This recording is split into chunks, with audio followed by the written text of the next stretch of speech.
Afternoon बेटा। कैसे हो सभी? अच्छे हो? बहुत बढ़िया। तो बेटा हम लोग पढ़ रहे थे जंतुओं में जनन, है ना? तो बच्चे यहाँ पर अभी आप बोर्ड पे तीन जीवों के चित्र देख रहे हो, है ना? तो ये तीन जीवों के चित्र, ये कौन से जीवों के चित्र है बताइए सबसे पहले तो ये। और दूसरा ये बताइए मुझे कि ये किस प्रकार के जनन करते हैं।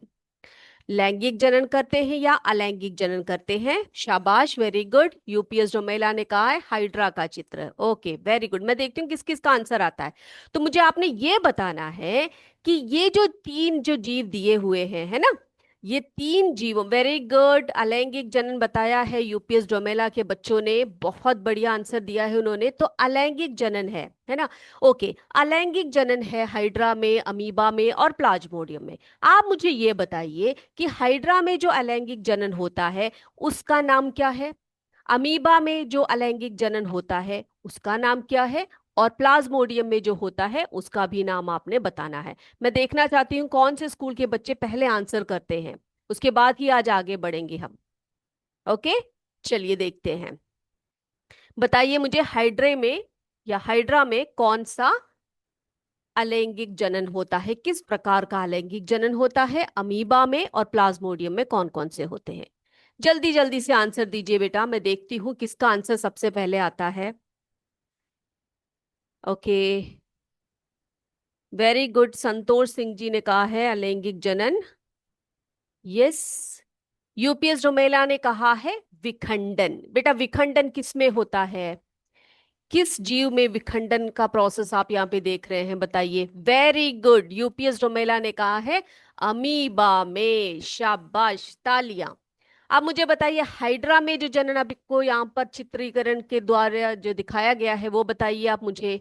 ये किस प्रकार का जनन है हाइड्रा में? जल्दी जल्दी से बोलिए। यस, मुकुलन। सीएस आधमपुर से कहा है मुकुलन। तो हाइड्रा में मुकुलन, है ना?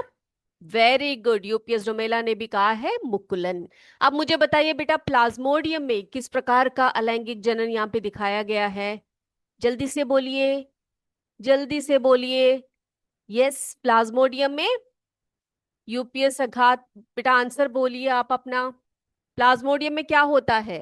किस प्रकार का अलैंगिक जनन होता है? जल्दी जल्दी आंसर करना चाहिए ना बच्चे। वेरी गुड, बहुविभाजन, है ना? तो हमारे जो यूट्यूब से जुड़े हुए साथी हैं उन्होंने कहा है बहुविभाजन। बहुत बढ़िया। सीएस आदमपुर, यूपीएस भोरकला, सीमा रावत जी सब ने कहा है। देखो मुकुलन जो है हाइड्रा में, अमीबा में द्विखंडन और प्लाज्मोडियम में बहुविभाजन। ठीक है, बहुत बढ़िया। तो सभी बच्चे ध्यान से क्लास को देख रहे हैं। तो बेटा ये जो हाइड्रा में हमने देखा मुकुलन होता है, तो इसी प्रकार से एक और जीव है जिसमें मुकुलन होता है। क्या कोई एग्जाम्पल के तौर पे मुझे बता सकता है? हाइड्रा के अलावा आप किसी और जीव में मुकुलन देख सकते हैं? मैं देखती हूँ आंसर आता है कि नहीं किसी का। जिसने भी उसका आंसर दे दिया ना वो बहुत, वहां के बच्चे जो है बहुत बेस्ट है। Euglena, Euglena. Okay, yes, UPS Domela ने कहा है युगलीना। अब बेटा आपको पता है जो है ये हाइड्रा में मुकुलन, सभी के सभी बढ़िया तरीके से आंसर कर रहे हैं बेटा। तो बच्चे जो है हमारे यीस्ट जो होते हैं ना, जो खमीर जिसको हम बोलते हैं, उसमें भी क्या होता है जानते हो? उसमें किस प्रकार का एसेक्सुअल रिप्रोडक्शन होता है, अलैंगिक जनन होता है, जानते हो आप लोग? कोई मुझे बता सकता है जो यीस्ट होती है, जो खमीर जिसको हम कहते हैं, उसमें किस प्रकार का अलैंगिक जनन होता है? ठीक है, हम आपको दिखाते हैं। तो बेटा उसके लिए हमारे पास यहाँ पर एक बीकर है जिसमें पानी है, यहाँ पर शुगर है, शुगर यानी चीनी, और यहाँ पर ईस्ट यानी कि खमीर। ओके, तो हम क्या करने वाले हैं? सबसे पहले हम एक चम्मच खमीर लेंगे, ईस्ट लेंगे, जो आपके घरों में होगा। आपकी मम्मा सब भटूरे वगैरह बनाने के लिए रखती होंगी ना, भोजन में जो कुछ खाद्य पदार्थों में यूज करती है। तो हम लोग थोड़ा सा ईस्ट डालेंगे पानी में। डाल दिया। अब क्या करने वाले हैं हम लोग? थोड़ा सा शुगर डालेंगे उसमें, यानी कि चीनी डालेंगे। बढ़िया। अब क्या करेंगे? इसको अच्छी तरह से घोल कर एक अच्छा घोल हम बनाएंगे। घोल दिया हमने इसको, जिसमें कि शुगर है और यीस्ट है, अच्छी तरह से हमने घोल दिया। अब देखो बेटा, शुगर के प्रेजेंस में, शुगर की उपस्थिति में यीस्ट क्या करता है पता है आपको? वो रिप्रोड्यूस करता है, यानी कि वो जनन करता है। ओके, तो देखते हैं हम लोग। थोड़ा समय बीत चुका है, 1 घंटे हो गए हैं। अब क्या करने वाले हैं हम लोग? ऐसे देखेंगे तो कुछ भी नहीं दिखने वाला हमें, है ना? तो क्या करेंगे हम लोग? एक ड्रॉपर लेंगे और ड्रॉपर की सहायता से हम क्या करने वाले हैं बेटा? कुछ बूंदे लेंगे यहां से। किसकी? ये जो घोल है इसकी थोड़ी सी बूंदे लेंगे। हम क्या करेंगे? इस स्लाइड के ऊपर इसको डाल देंगे। उसके बाद यहाँ पर कवर स्लिप रखी है, इसको भी हम लोग इस तरह रख देंगे। अब क्या करने वाले? यहाँ पर क्या रखा हुआ है बेटा? ये क्या है? ये कौन सा इंस्ट्रूमेंट है बताइए आप मुझे। ये क्या चीज है? जी, स्लाइड पर रखेंगे यूपीएस डोमेला के बच्चे। बहुत बढ़िया बेटा, आप सबने चित्र बना के भी, वेरी गुड। माइक्रोस्कोप, ठीक है, सूक्ष्मदर्शी अथवा माइक्रोस्कोप। हम ले जाएं इसको। चलिए यहाँ पर स्लाइड पे, स्लाइड को हम लोग यहाँ पे रख देंगे। अब क्या करेंगे हम? इसके लेंस को हम लोग जरा एडजस्ट करके देखते हैं। अब बेटा ध्यान से देखना, ठीक है? जो यीस्ट होती है उसमें भी क्या होते हैं बेटा? मुकुलन होता है। अब अभी मैं आपको दिखाती हूँ। फाइन एडजस्टमेंट, देखो हमें इस तरह से एडजस्ट करना पड़ता है। किस चीज को? हमारी जो लेंस होती है, जो सूक्ष्मदर्शी होती है, उसके लेंस को हमें ऐसे एडजस्ट करना पड़ता है। ओके, आई होप सभी को दिखाई पड़ रहा है। क्या दिख रहा है बेटा आप सबको? यहाँ पर जो है ईस्ट है, और ईस्ट के ऊपर क्या दिखाई पड़ रहे हैं? मुकुल दिखाई पड़ रहे हैं ना? क्या है ये? मुकुल। Very good. ये देखो, ये इसका पेरेंट सेल है। पेरेंट सेल यानी कि इसका जो क्या बोलते हैं हम लोग? क्या बोलते हैं बेटा उसको? जी हाँ, जनक है। और जनक के ऊपर क्या है? ये मुकुल है। और थोड़े देर बाद क्या हो जाएंगे? ये सब मुकुल यहाँ से डिटैच हो जाएंगे माँ के शरीर से, और ये एक नए जीव के रूप में आ जाएंगे, है ना? दिखाई पड़ा सबको? सबने देख लिया? Very good. तो यीस्ट में भी ना बेटा क्या होता है? हाइड्रा की तरह मुकुलन होता है। बहुत बढ़िया। ये कौन से बच्चे हैं बेटा? अपने नाम भी बताइए, ठीक है? मैम, CS बरवा से विद्या शक्ति का एग्जाम कब होगा? बताएंगे, आपको जरूर बताएंगे, ठीक है? Very good. सबका कितना अच्छा आंसर है। KUPS अम्मिनी से, देन KUPS अम्मिनी से बच्चों ने तब तक चित्र भी बना के भेज दिया मुझे। बहुत बढ़िया, बहुत फास्ट हो बेटा आप लोग। Yes, very good. ठीक है, चलो। तो अलैंगिक जनन के बारे में हमने बात कर ली। अब बेटा लैंगिक जनन की बात करते हैं। तो लैंगिक जनन क्या होता है? जिसमें कि नर तथा मादा जननांगों की आवश्यकता होती है ना? तो अलैंगिक जनन में हमने देखा सिर्फ एक ही जनक जो है वो अपने बच्चों को जन्म दे देता है कि नहीं? लेकिन लैंगिक जनन में क्या होता है? उसमें दो पेरेंट्स चाहिए। क्या चाहिए? एक नर चाहिए और एक मादा चाहिए, है कि नहीं? तो बेटा ये जो नर और मादा जो होते हैं, इनमें कुछ जननांग भी होते हैं। तो यही जननांग जो होते हैं, यही जननांग की सहायता से क्या होता है? ये अपने बच्चों को जन्म देते हैं, ठीक है? तो चलिए हम पढ़ते हैं जननांग के बारे में। Very good. तो जननांग क्या है? देखो, नर जननांग और मादा जननांग होते हैं, ठीक है? नर जनन अंगों में एक जोड़ा वृषण होता है, दो शुक्राणु नलिका होती है, और एक शिशिन होता है या लिंग होता है। इसको हम डिटेल में पढ़ेंगे। वृषण जो है नर, ये तर नहीं, नर युग्मक उत्पन्न करते हैं, जिसे क्या कहा जाता है? शुक्राणु कहा जाता है।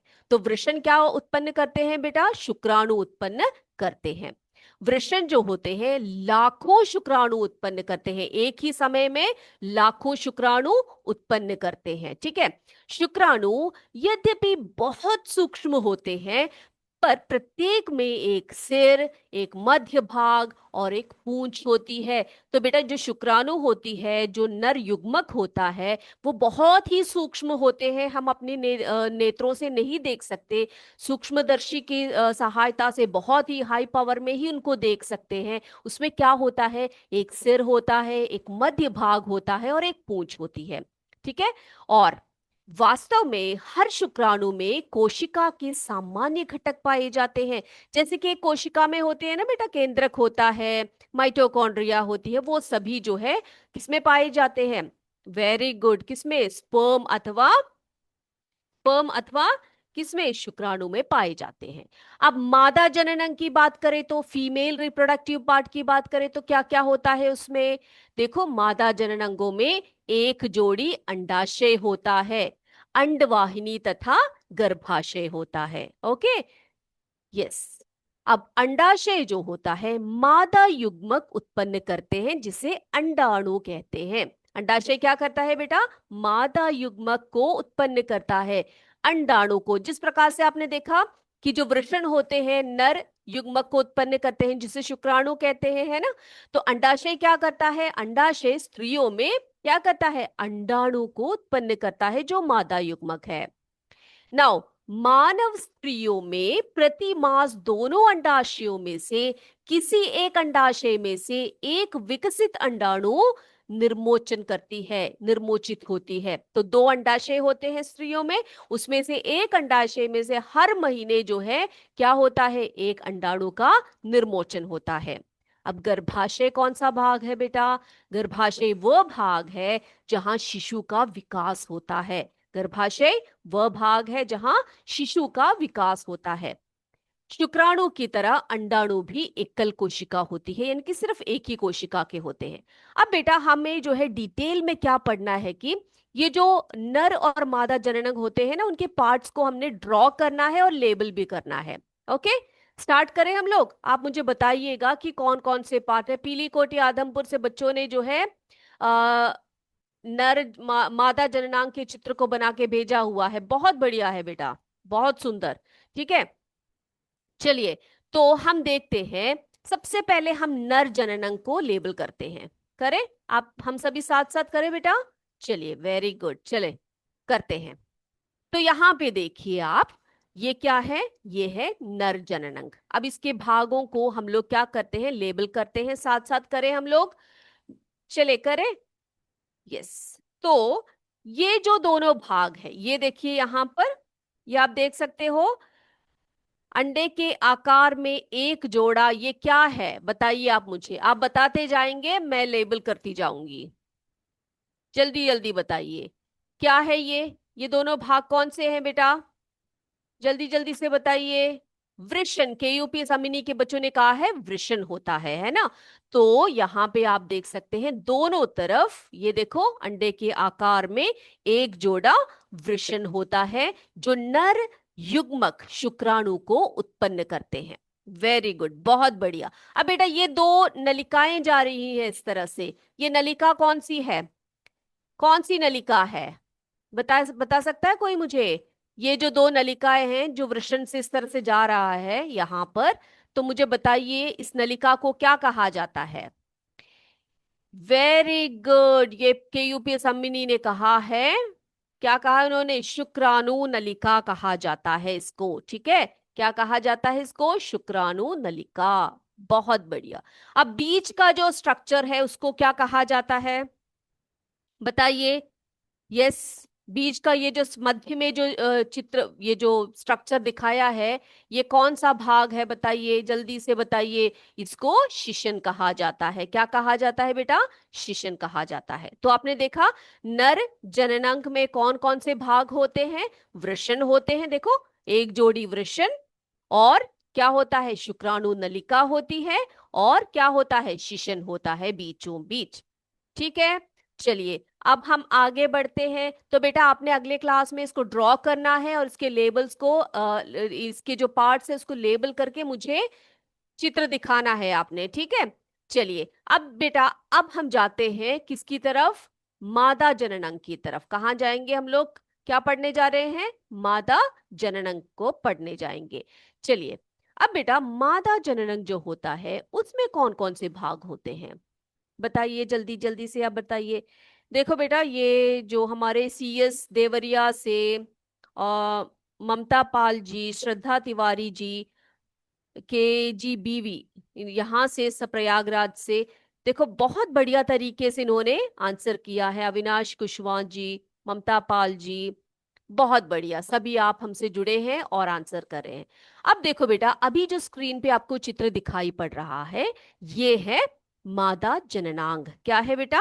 मादा जननांग अथवा फीमेल रिप्रोडक्टिव सिस्टम, ठीक है, female reproductive system. Very good, UPS Bhorkala ने कहा है मादा जननांग। Yes, very good, UPS Domela ने तो आंसर भी करना शुरू कर दिया। तो बेटा मुझे अब बताइए, ये यहाँ पे देखिए, ये दोनों साइड में कुछ दिखाई पड़ रहा है आपको? इसको क्या कहा जाता है, इस स्ट्रक्चर को क्या कहा जाता है यहाँ पे? ये जल्दी से बोलिए ताकि मैं जल्दी जल्दी लेबल कर पाऊं। देखो यहाँ पर क्या है, क्या ये गर्भाशय है, अंडाशय है, या अंडवाहिनी है? क्या है, इस भाग को क्या कहा जाता है? Yes, very good, CS Saraiya से, यूपीएस जोमेला से, सीएस आदमपुर से सभी बच्चों ने कहा है अंडाशय होता है ना? जिस तरह से पुरुषों में दो वृषण होते हैं, एक जोड़ी वृषण होता है, उसी तरह से स्त्रियों में क्या होता है बेटा, एक जोड़ी अंडाशय होती है। ओके, ये तो हो गया। अब देखो बेटा, यहां पर एक ट्यूब जैसा स्ट्रक्चर दिखाई पड़ रहा है, सभी देख रहे हो, जो अंडाशय से होकर जा रहा है इस तरह से। क्या बोला जाता है उस स्ट्रक्चर को, क्या कहा जाता है? यूपीएस डोमेला ने का आंसर आ गया है, यूपीएस भोरकला से, यूपीएस बहाव से, सीएस आदमपुर से। वेरी गुड, बहुत बढ़िया। ये जो स्ट्रक्चर है इसको कहा जाता है अंडवाहिनी। क्या कहा जाता है बेटा उसको? अंडवाहिनी कहा जाता है। बहुत बढ़िया। अब बच्चे, ये जो मेन पार्ट है यहां पर, ये जो भाग थोड़ा सा बड़ा सा स्ट्रक्चर है, इसको क्या कहा जाता है? इस भाग को क्या कहते हैं? क्या कहते हैं बेटा उसको? वेरी गुड, यूपीएस आदमपुर, देईपुर सबने कहा है। क्या कहा है? ये कौन सा जगह है? ये है गर्भाशय, जहां पर शिशु का परिवर्तन होता है, यानी कि शिशु का पूर्ण डेवलपमेंट होता है, ठीक है। ये है गर्भाशय। हम सभी अपने माँ के गर्भाशय से आए हैं, है ना? जहां पर हम 9 महीने अपने माँ के गर्भ में सुरक्षित रहते हैं, ये वो जगह है। इसको क्या कहा जाता है बेटा? इसको गर्भाशय कहा जाता है। बहुत अच्छे, ठीक है। तो हमने देखा कि नर जननांग में कौन कौन से भाग होते हैं, कौन कौन से पार्ट्स होते हैं, और मादा जननांग में कौन कौन से पार्ट्स होते हैं। Is this clear to you? सभी बच्चों को ये क्लियर है बेटा? क्लियर है तो क्लियर क्लियर क्लियर बोल के बताइए आप मुझे, ठीक है। चलिए, तो आप ड्रॉ करके भी मुझे दिखाएंगे अगले क्लास में। यस मैम कहा है सभी बच्चों ने। यस बेटा, तो हमने देखा कि मादा जननांग और नर जननांग। तो मादा जननांग जो युग्मक प्रोड्यूस करता है लैंगिक जनन में, मादा जननांग, ठीक है, क्या प्रोड्यूस करता है? क्या प्रोड्यूस करता है बेटा, बता सकता है मुझे? यस, मादा जननांग क्या प्रोड्यूस करता है? जी हाँ, अंडाणु, है ना? अंडाणु, जिसे ओवम कहा जाता है। क्या कहा जाता है? ओवम कहा जाता है। पीली कोठी से आराध्या बेटा, क्या भेजा है आपने? हाइड्रा का मुकुलन चित्र भेजा है। ओके, अब नर जननांग जो होता है, नर जननांग जो होता है वो क्या प्रोड्यूस करता है? रागिनी गौंड जी ने कहा है क्लियर है। ओके, नर जननांग जो है शुक्राणु प्रोड्यूस करते हैं, शुक्राणु, जिसको स्पर्म कहा जाता है। बहुत बढ़िया। यूपीएस सोनबरासा ने, यूपीएस भोरकला ने कहा है कि मादा जननांग जो है वो अंडाणु को प्रोड्यूस करते हैं, और नर जननांग जो है शुक्राणु प्रोड्यूस करते हैं। तो बेटा ये दोनों क्या होते हैं, इनके स्ट्रक्चर्स कैसे होते हैं, ये जरा देखेंगे हम लोग, और ये दोनों एक दूसरे से कैसे भिन्न होते हैं, ठीक है। चलिए, उसको भी जरा हम लोग अच्छी तरह से पढ़ लेते हैं। तो बेटा अंडाणु तथा शुक्राणु यहां पे आप देख सकते हो, ये कैसे होते हैं। देखो, अब अगर हम अंडाणु की बात करें तो अंड देखो यहां पर बेटा, शुक्राणु जो होती है, ये इसका शेप देखा आपने, ये है शुक्राणु, ठीक है, और ये अंडाणु है। तो शुक्राणु जो होता है वो नर जनन कोशिका होती है, नर प्रजनन कोशिका होती है, ठीक है। और इसमें देखो एक सिर, मध्य भाग और एक पूंछ होती है जो गतिशील होती है। क्या कहा मैंने? जो शुक्राणु है उसके तीन भाग होते हैं।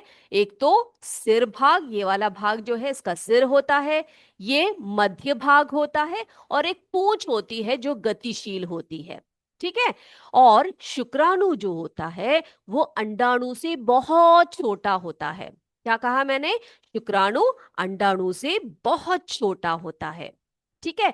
अब अगर हम अंडाणु की बात करें तो अंडाणु कैसी होती है, क्या होती है बेटा? अंडाणु जो होती है वो मादा प्रजनन कोशिका होती है। अंडाणु मादा प्रजनन कोशिका होती है। और अंडाणु में देखो आप, उसकी कोई पूंछ नहीं होती और ये गतिशील भी नहीं होती। ठीक है। तो अंडाणु सिर्फ ऐसे एक गोल सा एक स्ट्रक्चर होता है, वो बहुत बड़ा होता है शुक्राणु से। ओके, तो शुक्रा अंडाणु जो है शुक्राणु से बड़ा होता है और इसकी कोई पूंछ नहीं होती और ये गतिशील भी नहीं होती है। ये बातें क्लियर हो गई सभी बच्चों को? बच्चे, ये डिफरेंस समझ में आ गया? अंतर समझ में आ गया आपको? ये सभी बच्चों ने जो है चित्र बना के भी भेज दिए तब तक, सीएस आदमपुर के बच्चों ने। वेरी गुड बेटा, वेरी गुड, बहुत बढ़िया। ठीक है। यस। तो ये है शुक्राणु और अंडाणु के बीच में डिफरेंस। ठीक है। यानी कि शुक्राणु जो है वो नर प्रजनन कोशिका है, उसमें एक सिर, मध्य भाग और पूंछ होती है और गतिशील होती है। शुक्राणु अंडाणु से बहुत छोटा होता है। और अगर हम बात करें अंडाणु की, तो अंडाणु जो है मादा प्रजनन कोशिका है। अंडाणु शुक्राणु से बड़ा होता है और इसकी कोई पूंछ वूंछ नहीं होती और ये गतिशील भी नहीं होती है। ठीक है। यस। बहुत बढ़िया। विद्या देवी जी सीएस लतैया से, ममता पाल जी यस मैम कहा है, पूजा तिवारी जी शाहजहांपुर से, अनीता देवी जी सबने कहा है कि क्लियर है करके बोला है मैम। ओके बेटा, तो ये भी आपको क्लियर हो गया। जो मादा जननांग और नर जननांग जो प्रोड्यूस करते हैं, जिन्हें हम युग्मक कहते हैं, ये शुक्राणु और अंडाणु है। अब जो अगला टॉपिक है हमारा वो है निषेचन। क्या है बेटा?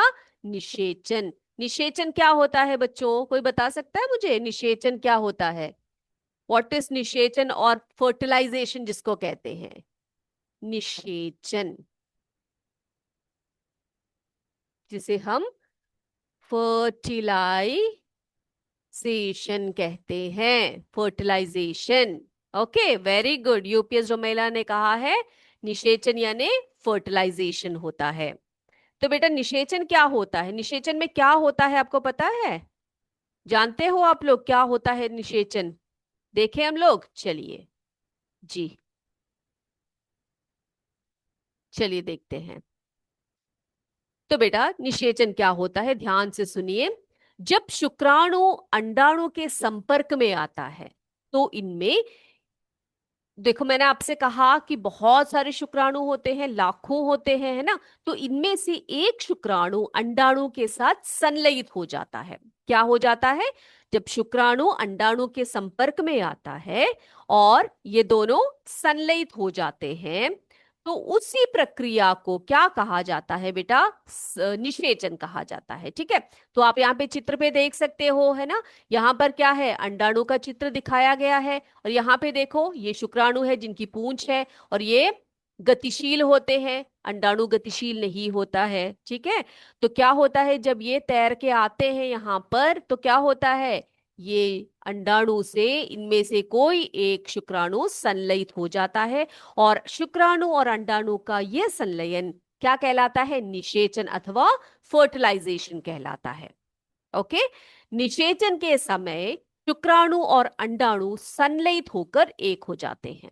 क्या हो जाते हैं बेटा? अलग अलग नहीं रहते हैं, ये एक हो जाते हैं। इनके जो केंद्रक होते हैं वो एक हो जाते हैं, मिल जाते हैं। देखो, अब निषेचन के परिणाम स्वरूप क्या होता है? युग्मनज का निर्माण होता है। जब देखो आपने अंडाणु और शुक्राणु जब मिल जाते हैं तो आपने देखा एक स्ट्रक्चर इस तरह से बन गया, यहाँ पे दिखाई पड़ रहा है आपको। तो निषेचन के परिणाम स्वरूप आपसे अगर पूछे कि क्या होता है, तो आप बताइएगा उसके परिणाम स्वरूप युग्मनज बनता है। युग्मनज का निर्माण होता है जिसको अंग्रेजी में जाइगोट कहा जाता है। ठीक है। क्या कहा जाता है? जाइगोट कहा जाता है। यस, ममता पाल जी ने कहा है शुक्राणु और अंडाणु मिलकर उसका निषेचन होता है, निषेचन कहलाता है। बहुत बढ़िया। तो आपने देखा निषेचन क्या होता है, निषेचन में क्या क्या होता है बेटा? ये अंडाणु और शुक्राणु जब एक साथ मिल जाते हैं, इनका संलयन होता है, तो उसी को हम कहते हैं निषेचन। यूपीएस भाव से बेटा बहुत बढ़िया चित्र बनाया है आपने। अलैंगिक जनन का चित्र बहुत बढ़िया, बहुत प्यारा बनाया है बच्चों ने। नर और मादा, यूपीएस डोमेला ने कहा है नर और मादा के शुक्राणु और अंडाणु मिलने की प्रक्रिया को फर्टिलाइजेशन कहते हैं। बहुत अच्छे, बहुत बढ़िया।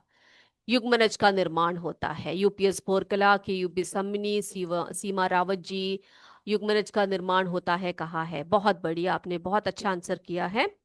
चलिए, अब देखो बेटा, जब युग्मनज का निर्माण होता है, ठीक है, तो ये सभी कहां पर होता है? शरीर के अंदर। अब मनुष्यों की अगर हम बात करें तो कहां पर होता है ये निषेचन? मनुष्य के शरीर के अंदर, स्त्री के शरीर के अंदर होता है। तो निषेचन है ना बेटा, ये दो प्रकार के होते हैं। कोई मुझे बता सकता है कि दो प्रकार के निषेचन कौन कौन से होते हैं? इस कमेंट करके बताइए। जी हाँ, गर्भ में। Okay, very good. तो निषेचन जो है दो प्रकार से होते हैं। कौन कौन से हैं वे? एक तो होता है, बताइए जल्दी से बोलिए। यस, आंतरिक निषेचन। आंतरिक निषेचन। और दूसरा होता है बाह्य निषेचन। क्या आप इसमें अंतर स्पष्ट कर सकते हैं? क्या आप अंतर बता सकते हैं इन दोनों में क्या अंतर है बेटा? ये आंतरिक निषेचन और बाह्य निषेचन में क्या अंतर होता है, कोई मुझे बता सकता है? ओके, देखो आंतरिक निषेचन में क्या होता है कि जो निषेचन होता है वो शरीर के अंदर होता है ना, स्त्री के शरीर के अंदर होता है आंतरिक निषेचन, यानी कि शुक्राणु और अंडाणु का संलयन जो होता है वो शरीर के अंदर होता है। लेकिन बाह्य निषेचन में क्या होता है? देखो, बाह्य निषेचन क्या है? जो निषेचन जो है शरीर के बाहर होता है। तो आप पूछोगे कि मैम ऐसा कैसे हो सकता है, शरीर के बाहर कैसे निषेचन होता है? तो जरा देख लेते हैं हम लोग बाह्य निषेचन क्या है, जिसे हम एक्सटर्नल फर्टिलाइजेशन कहते हैं। ठीक है, तो बेटा कुछ जंतुओं में निषेचन की जो क्रिया होती है वो मादा जंतु के शरीर के बाहर होती है। कहां पर होती है? अनेक जंतुओं में निषेचन की जो क्रिया होती है वो मादा जंतु के बाहर होती है। आप बताइए। Very good, very good. ये कौन है, इनका नाम जरा बताइए आप अपने स्कूल का। V2069 से जो चढ़े हैं, मछली में कहा है उन्होंने। उनका आंसर बिल्कुल सही है, बस मुझे आप ये बता दीजिए कि आप कौन से स्कूल से हैं। यस, यूपीएस भोरकला ने कहा है आंतरिक निषेचन मादा शरीर के अंदर होता है। यस, बहुत बढ़िया। जी, फिश में कहा है सीमा रावत जी ने। कॉम्पोजिट विद्यालय सेवापुरी ने भी कहा है। यूपीएस भाव से कहा है मछली में। ठीक है, बहुत बढ़िया बेटा। तो वो एक एग्जाम्पल उन्होंने बताया है। चलिए, तो इन जंतुओं में निषेचन जो है जल में होता है। ठीक है, जल में होता है। तो देखो बेटा, वसंत ऋतु में, वर्षा ऋतु में आपने मेंढकों को देखा होगा, है ना। मेंढक तथा जो टोड़ होते हैं वो पोखरों में, तालाबों में मंद गति से बहने वाले झरनों की तरफ जाते हैं। देखा है आपने? ज्यादातर मेंढक वगैरह हम लोग वर्षा ऋतु में देखते हैं, है ना। तो जब नर और मादा एक साथ पानी में आते हैं तो क्या करती है मादा जो है वो सैकड़ों अंडे देती है। क्या करती है मादा जो है? सैकड़ों अंडे देती है। फिर क्या होता है? फिर जो होता है उसमें जो है, देखो मुर्गी के अंडे की तरह मेंढक के अंडे जो है कवच से ढके नहीं होते। हमने मुर्गी के अंडे देखे हैं, उनमें कवच होता है, बाहर से एक हार्ड शेल होता है। लेकिन जो मेंढक के अंडे होते हैं ना बेटा, या मछली के जो अंडे होते हैं, उनमें क्या नहीं होते? कवच से वो ढके नहीं होते हैं। देखो इस प्रकार से होते हैं वे। तो जेली की एक परत अंडों को एक साथ रखती है और इनकी सुरक्षा भी करती है। मादा जैसे अंडे देती है, नर उस पर शुक्राणु छोड़ देता है। और क्या होता है? प्रत्येक शुक्राणु अपनी लंबी पूंछ की सहायता से जल में इधर उधर तैरते रहते हैं। और क्या करता है? अंडाणु के संपर्क में आता है और फलस्वरूप क्या हो जाता है? निषेचन हो जाता है। तो इस तरह से जो मछलियों में, मेंढकों में वगैरह शरीर के बाहर जो है निषेचन होता है, उसको बाह्य निषेचन कहा जाता है। आई होप आज का क्लास जो है आप सबको अच्छा लगा। यस, बहुत अच्छा लगा, बोला विद्यालय, कंपोजिट विद्यालय ने, यूपीएस फोरकला ने कहा है nice class ma'am, thank you so much for the feedback. तो आप सबको ये क्लास समझ में आ गया है। यूपीएस जो महिला, थैंक यू सो मच। तो यस, अगर कोई भी डाउट बच्चों को है तो आप अगले क्लास में हमसे पूछ सकते हैं, ठीक है। तो अगले क्लास में हम आपसे फिर मिलेंगे, तब तक जय विद्याशक्ति, जय हिंद, जय भारत। धन्यवाद। Thank you so much.